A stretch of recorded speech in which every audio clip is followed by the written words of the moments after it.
Oh, we got an angry youth in the background over there. What is up, people? Angry. You know who's angry today? All the people that believed in Rhino. R-I-N-O. Which also leads me to another fact that the market was due for a pullback. I know there's been 30 indicators that have normally worked that generally give us a tip-off when the market's topping out. My favorite is when the garbage stocks start to move, like the Heat and the LLNWs and the Red Fs, and of course, when takeover rumors are abound and just rumors in general. That's what brings me to the Rhino. First of all, let's talk about the LLNW, and I'm not going to even address the reasoning behind me selling the calls. We'll get to that in a later date. It's magical. I want to say that for a different day. But now we're going to talk about why this market's bullshit and why Hit the Bid should be more famous than it is.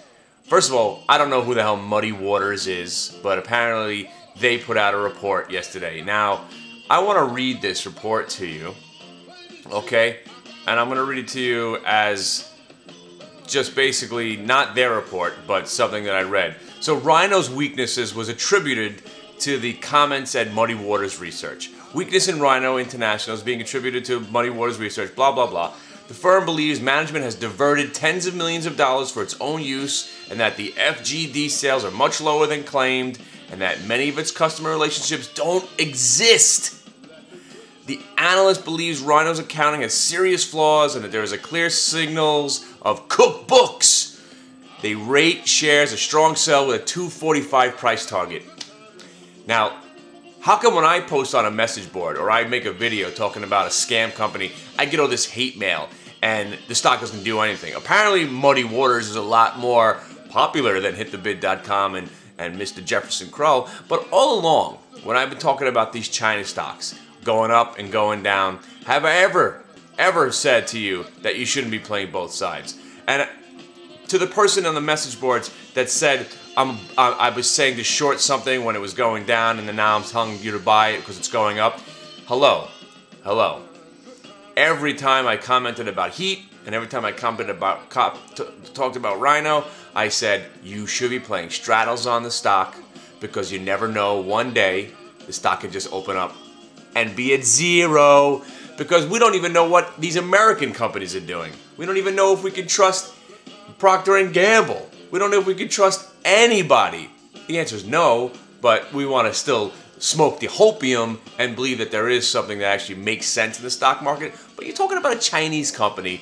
You don't know what they do. You don't know who they are. You don't know if their books are real. You don't even know if they have a product. Everybody gets so upset when I call a company a scam. Oh, you're just a basher. No, I'm a prudent investor / trader who is now blessed. We had puts that were basically 0.0. Fat, drunk, and stupid's no way to go through life, son. 0.0. They were worthless. And next thing you know, when the stock's at 19, I'm thinking, all right, I got no chance of getting out of these $12 puts. Now these are the greatest puts that you could possibly own right now. That's why you buy straddles. That's why you go out 2 months to give yourself some time. And don't be stupid and get out of the whole position like I usually do on the second day. Don't be a bitch. So, what happens is, so the Limelight, there was that story that came out about them stealing the contract back from Akamai. First, there was the Akamai undercutting Limelight to take the Netflix contract away from them, and then it was going back to Level 3 and Limelight, and Netflix said they didn't like Akamai. So all that stuff's basically unfounded. None of those things were completely accurate. There is some accuracy in the story, but not completely.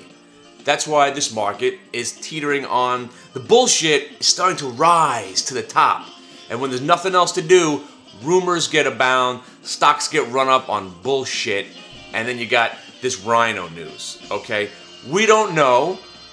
First of all, now, if this guy's coming out and he's saying some blatant nasty shit about the company, right? I mean, he's saying some crazy stuff. He's saying there's no ifs, ands, or they're stealing money from the company. You don't know if they're legitimately have these customers, and you're saying the books are cooks, and I'm putting a price target on it at $2 and a strong sell. Now, and he moved the stock. Amazing. It's amazing that it could just happen like that. But that's why the regulation of the internet and schmucks like me who go out there and comment. But I try to decipher the information, get it to you, and, you know, again, the only thing we could do is judge what's going on with what's going on. So where is Rhino? Rhino's opening at 1230 by 1260 right now. Put it this way, as much as I don't think that the news is fake, you can't believe somebody just because they have an opinion. Does Muddy Waters know something that everybody else knows? Trusting Muddy Waters is just as stupid as trusting Rhino Corporation, just as stupid as trusting Bank of America, Citibank, Goldman Sachs, or the government. You can't trust anybody. That's how you need to play this market.